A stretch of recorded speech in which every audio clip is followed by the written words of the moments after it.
Hello, I'm Dorothy Watt. I'm a holistic wellness advocate and a homeopath.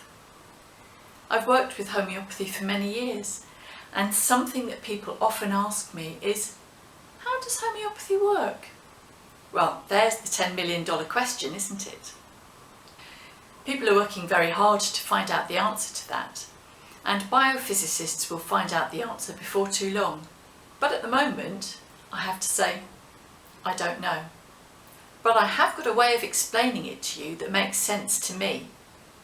I'd like to share with you today how I explain how homeopathy might work to people who ask me. I use the idea of a golf ball.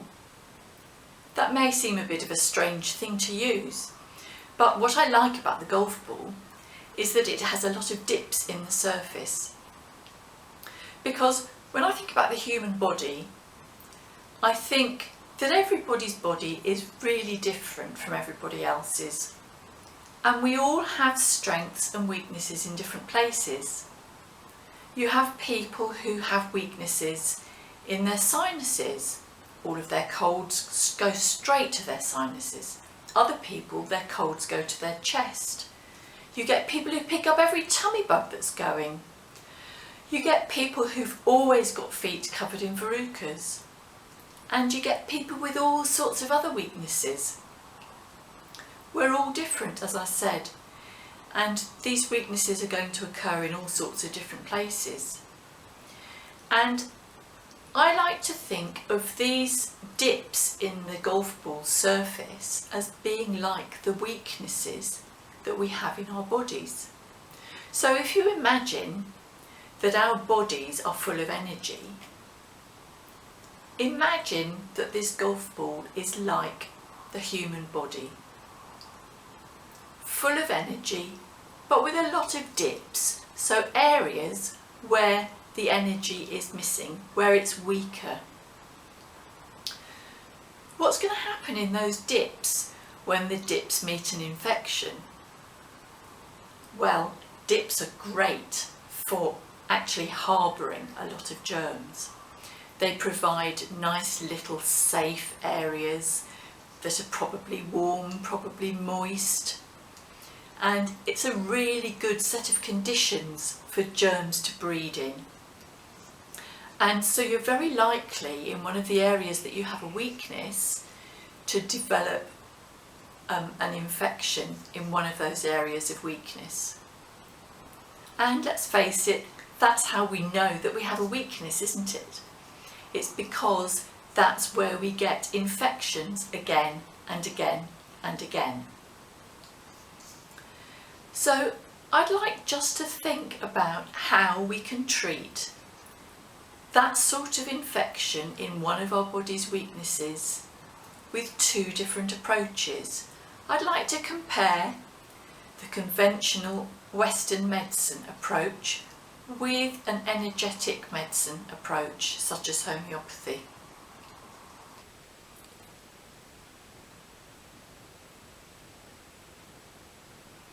With the conventional medicine, we'd be using antibiotics to clear out the germs, leaving us feeling better, but actually likely to being weaker inside, as the friendly bacteria in our guts would have been affected by the antibiotics too. And we still have the same sized dip left. So next time we're near germs we're susceptible to, we'll get another similar infection, or possibly a worse one, as our immunity's taken a knock from the antibiotics. With homeopathy, we choose a remedy from the thousands of remedies we've got available, which will treat the exact symptoms of the infection. What you get with a well-chosen remedy is a dose of energy which matches the energy which the dip needs, the energy our body's low in. So the way I think of it is, the energy from the remedy pushes up the dip, pushes away the germs, and we feel better. Not only do we feel better, but our body's stronger and the energy dip is shallower, So next time we're near germs we're susceptible to, we're likely to get a milder infection, or one which has a shorter duration. Or maybe we won't get an infection at all. And the more of the remedy we have, the stronger the body's energy will get, and the less pronounced our weakness will be. Now, I really like that way of explaining things, and it certainly seems to match up to what I've experienced through my practice as a homeopath, where people who come to me with recurrent infections have found that their colds, whatever, last for shorter periods of time, that they feel less ill with them, and that they get progressively less ill with these infections as time goes on. So that way of looking at homeopathy certainly works for me. I find it really useful, and my clients seem to find it very useful too, and I hope it's given you food for thought.